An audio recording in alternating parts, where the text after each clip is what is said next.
Metrópole Entrevista. Dr. Jader Ferraz, médico psiquiatra e diretor médico do Espaço Bom Viver, o Setembro Amarelo. Chegamos e a prevenção aos suicídios, transtornos mentais durante a pandemia, enfim, como é que a gente pode conviver num país de tanta confusão, de pandemia, de inflação, de desemprego, de desgaste emocional imenso, inclusive as famílias, né, se degladiando, brigando por tudo. Queria que o senhor fizesse um resumo do que está se passando. Piorou demais, não é? Esse talvez seja o pior Setembro Amarelo dos últimos tempos. Bom dia, Zé. Bom dia. Bom dia, ouvintes da Metrópole. De fato, você tem razão. Piorou demais. Piorou muito. E o que a gente tem visto, infelizmente, é que esse desgaste emocional foi alavancado por uma série de fatores, né, que você acabou narrando anteriormente. E esse desgaste emocional leva uma dificuldade do indivíduo a se relacionar com as suas emoções. Basicamente é isso. Então, quando o indivíduo ele não consegue controlar seus pensamentos, quando o indivíduo não consegue ajustar os seus afazeres, dar sequência à sua vida comum, né, o seu dia a dia, acaba vindo essa dificuldade à tona. E essa é a maior complexidade que a gente possui.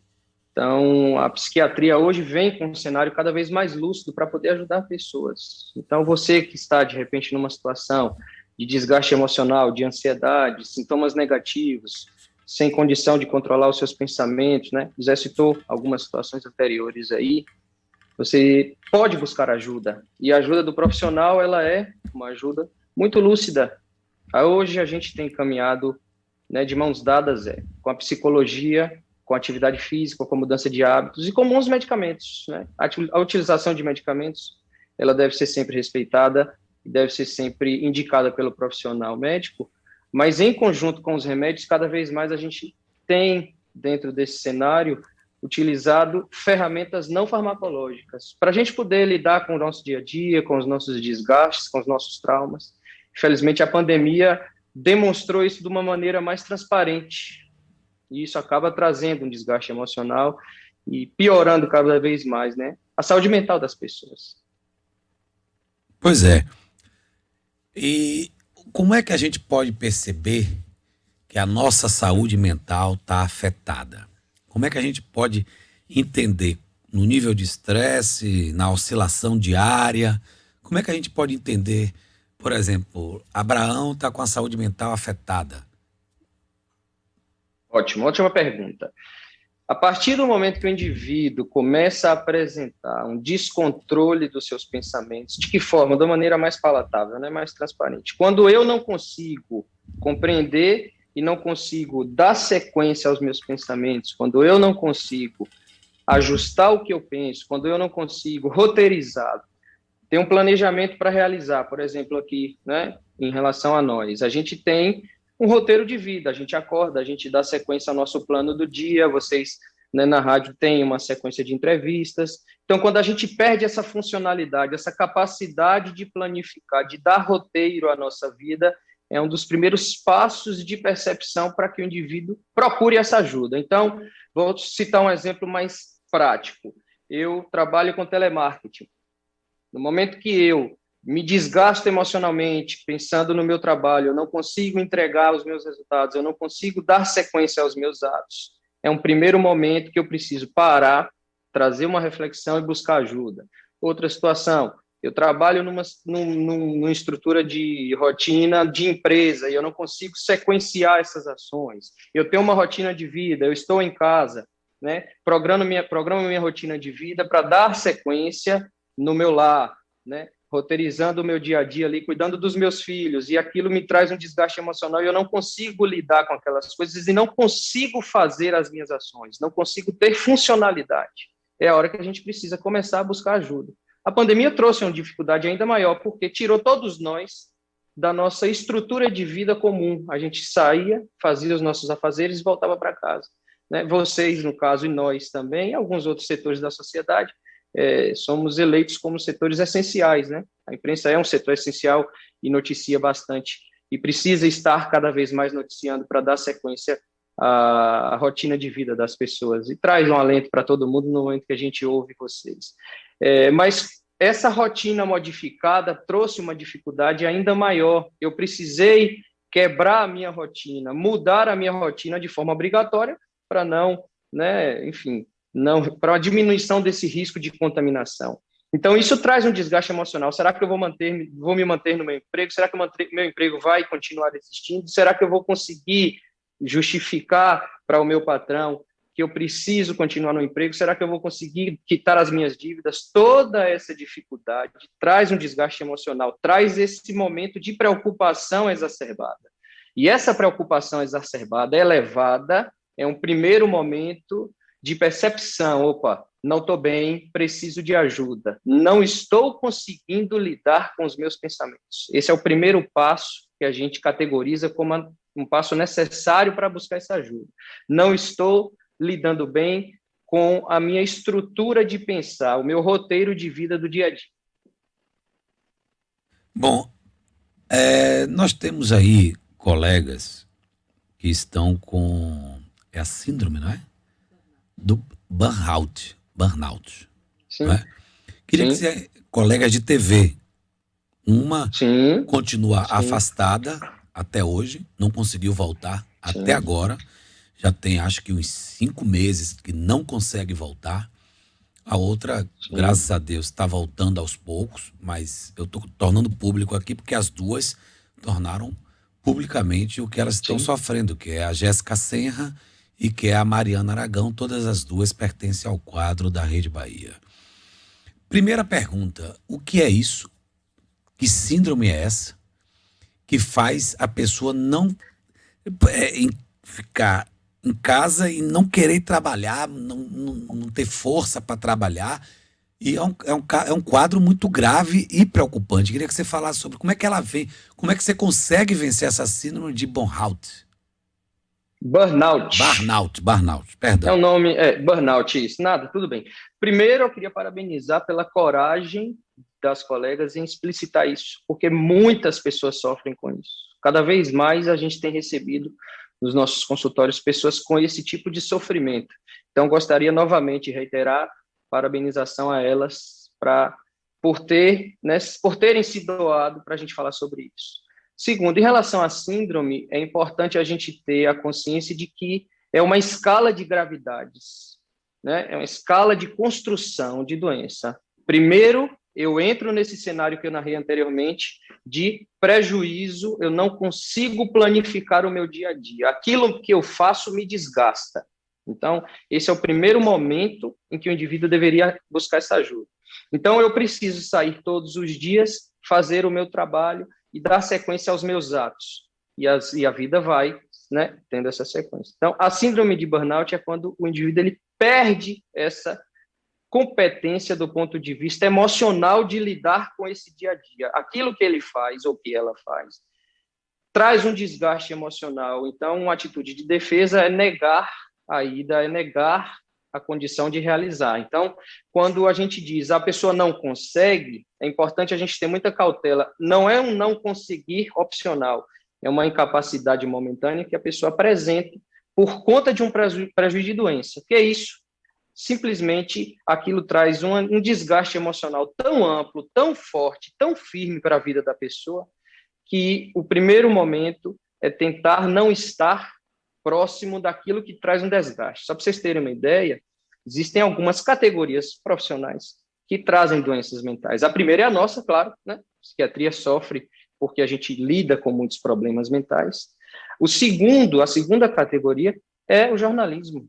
E a terceira categoria é o pessoal da advocacia, do jurídico, porque nós absorvemos em algum grau, né, as lidas, as demandas que são, né, trazidas para a gente. Então, essa síndrome de burnout é esse esgotamento emocional, essa dificuldade de se relacionar com esse ato de trabalho ou esse ato funcional laboral de todos os dias. Então, no caso específico do jornalismo, eu lido com muitas matérias, eu preciso manter a pauta, eu preciso fazer o programa render, eu preciso entregar ao meu editor uma quantidade X de matéria com minutagem X, isso vai trazendo um desgaste. E se a pessoa ela não consegue, num determinado grau, gerenciar esse desgaste, aquilo vai acumulando. Eu costumo usar esse exemplo com os pacientes. É como se nós tivéssemos em nosso cérebro um copo, né, 200 ml, e o estresse fosse esse dia a dia, a água, né? Então, se o copo ele pode receber 200 ml de estresse, o estresse acaba ultrapassando e transborda, e vem a doença.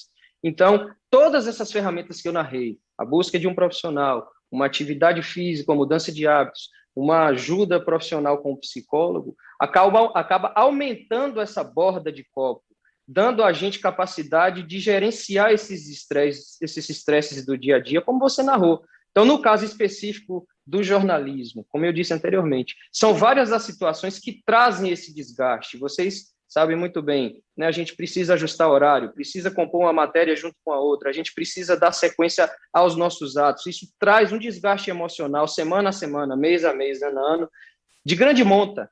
E é importante que a gente tire um tempo para nós, que a gente mantenha a nossa conectividade com os nossos familiares, com os nossos momentos de lazer, com a nossa intimidade, de maneira individualizada, cada pessoa encontrando esse momento terapêutico de redução desse estresse. A psiquiatria e a psicologia se somam de que forma? Sendo essa mão amiga, sendo essa competência lúcida, entregando para as pessoas novas ferramentas, né? Do ponto de vista psicológico, quando a gente busca o psicólogo, a gente busca o quê?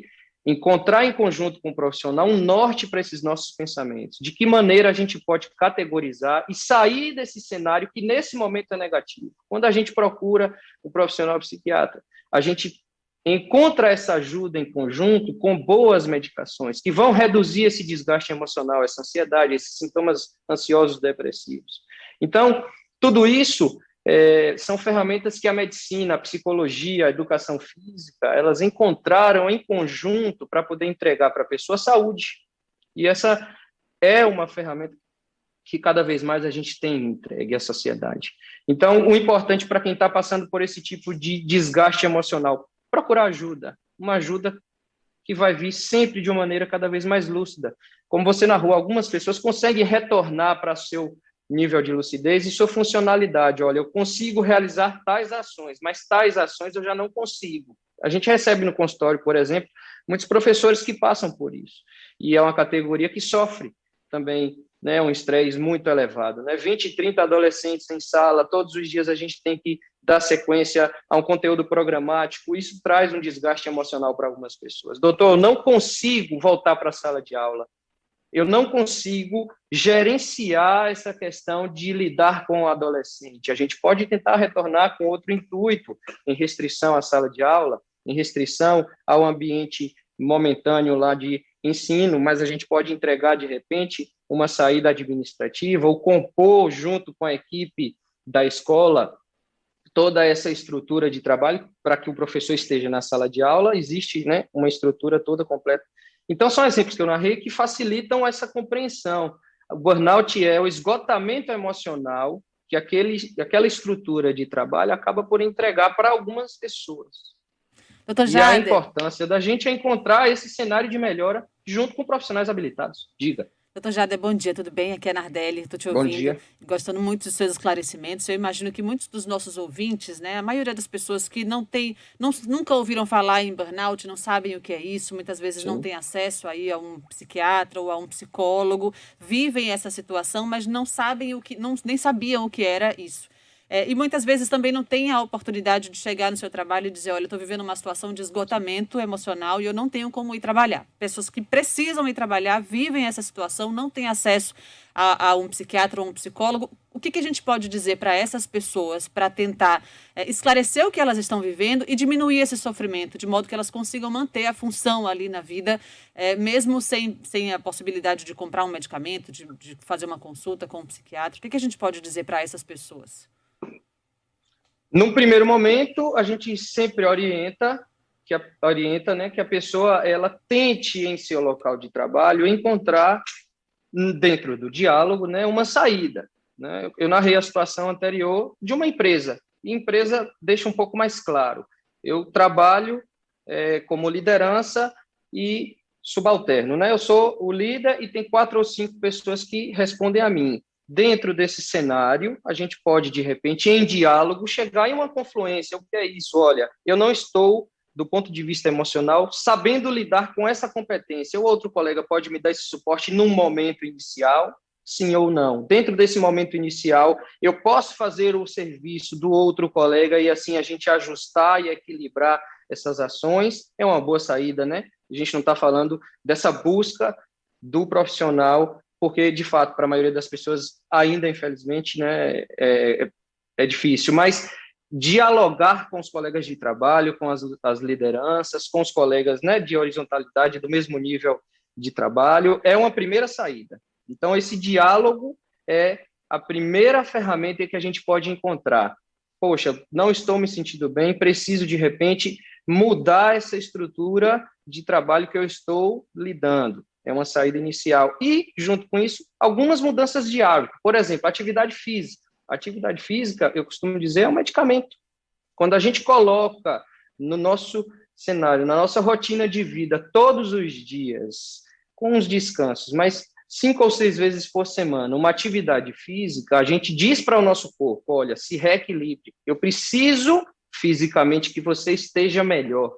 Por quê? Porque amanhã eu irei usar você novamente. E quando a gente faz isso com o nosso organismo, fisicamente, a gente faz com que, bioquimicamente, né, de maneira psicológica, também a gente consiga ajustar esses estresses, a gente consiga reequilibrar essas emoções que, num primeiro momento, estão em algum desequilíbrio. Quando a gente faz a atividade física, a gente acelera a nossa frequência cardíaca, acelera a nossa respiração, a gente faz um treinamento com o nosso corpo todos os dias e a gente avisa para o corpo, olha, amanhã eu vou precisar que você esteja melhor do que hoje para que eu possa atuar. E isso se expande para a nossa rotina de trabalho, isso se expande para a nossa vida profissional, pessoal, para a nossa intimidade, para todas as estruturas de vida. E até agora eu não falei de remédio ou de busca de colega ou de psiquiatria ou de psicologia. São algumas ferramentas. O diálogo na empresa é uma boa saída. Conversar de uma maneira transparente, eu não estou me sentindo bem, eu preciso de ajuda. Vou dar meu exemplo. É uma boa saída. Uma atividade física também é uma boa saída. E fazer alguma mudança de hábito dentro da sua vida pessoal. Ter um tempo só para si, para as pessoas que você ama. Diminuir um pouquinho essa dificuldade que a gente, por vezes, possui nas relações pessoais, né? Essa dificuldade familiar. Se aproximar das pessoas de uma forma cada vez mais íntima do ponto de vista emocional, principalmente para as pessoas que a gente divide dentro de casa, né? As nossas lidas. Então, o diálogo na empresa, o diálogo no trabalho, a abertura franca, né, de uma via, de um canal de fala é uma coisa muito importante. Uma atividade física também é muito importante, inclusive remédio, e uma mudança de hábitos mínima, para que a gente possa melhorar cada vez mais fisicamente e emocionalmente. Doutor Jade, a última pergunta, Abraão, não sei se vai querer se pronunciar também, mas eu sou um exemplo claro que tive um desgaste emocional e conversei na empresa, eu falo a Record, e consegui, depois de 2 anos, a mudança de horário. Não é? Eu trabalho aqui na Metrópole, num programa 1 hora, acordo, faço meu exercício, faço aqui o programa das 9 às 10, hoje eu estou aqui cumprindo a missão de substituir Mário, mas o programa é 9 às 10, depois eu vou para casa, almoço 11 horas, vou para a TV urgente, só saio da TV 4 horas da tarde. Isso estava me desgastando, eu não sabia até onde eu ia chegar, e o estresse, eu tenho uma lombar acabada justamente pelo estresse monstro que atacava a lombar e eu não sabia. Um belo dia eu cheguei para o diretor, sentei com ele e disse, eu não estou mais aguentando. Eu preciso que você me ajude. E o diretor... Não, porque eu entro no A10 para o meio-dia, só saio 3h20, né? Eu vou me esclarecer a pergunta. Por quanto tempo você ficou, meses e anos, nessa estrutura de vida? 5 anos. Até você dizer, poxa, pois é, vamos fazer uma conta básica. São 5 anos você espoliando o seu corpo, espoliando a sua estrutura emocional dizendo para você mesmo, eu preciso, eu necessito, eu tenho que realizar essas ações. Nós estamos falando em relação ao jornalismo, mas isso é amplificado para qualquer área, né? Isso. Então, não é que seja só o jornalista. E é como o senhor falou. Pelo contrário. E é a luta, e é a luta pela matéria, é a luta pelo Ibope, é o ao vivo que cai, é o assunto que é pesado, né? É um assunto. E olha que é um assunto pesado. A mulher que desapareceu, o corpo que encontrou, o policial que morreu, e você debatendo, você comentando. E eu tive um diretor do meu lado, sabe? Ele disse: eu entendo. Ótimo. O Brasil inteiro vai até 13h20, balanço geral, o Brasil inteiro é até as 13h20. Eu entendo, eu vou conversar. E esse diretor, ele conversou, a Record, graças a Deus, entendeu minha posição. Eu já estava beirando, não sei, onde é que eu ia chegar. É isso que eu vou perguntar. Sim. Eu chegava às 13h20 em casa, morto, 13h40, morto, destruído emocionalmente, pesado, cansado. E fora isso, eu ainda tenho outras coisas a fazer. Tenho família, né? Tenho família. Sim, Então, onde é que eu podia chegar? Porque hoje eu acabo o meu programa 2:15 e eu me sinto bem mais aliviado. Então eu fiz o certo, na sua opinião. Hein, doutor? Completamente, inclusive expando um pouco mais, não só certo, mas como vital. Você decidiu viver.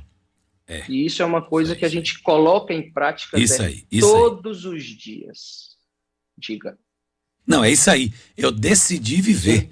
É exatamente porque, às vezes, aquela coisa do dinheiro aqui, porque tem dinheiro aqui, porque não sei o quê. Porque aí eu ouvi, isso há 2 anos atrás, eu ouvi de um espírita, né? Ele falar o seguinte assim: a gente vive pro dinheiro e o dinheiro não vive pra gente. Aí eu disse: como isso? Porque tudo fica. Nada é seu. Aquilo me prendeu. E hoje, não é porque a gente quer o computador, agora já lançou o iPhone 13, quando a gente vai para o iPhone 13, e aí você bota 16 mil no iPhone 13, mas você quer o seu 10, o 11 já não vale mais nada, e aquela luta e o desgaste emocional. Cara, o senhor falou uma palavra aí mais certa do mundo que eu poderia ouvir. Eu decidi viver antes que me transformasse na mais nova vítima do burnout. Sim, do burnout. Isso, eu poderia chegar a isso aí. Poderia, sim, poderia.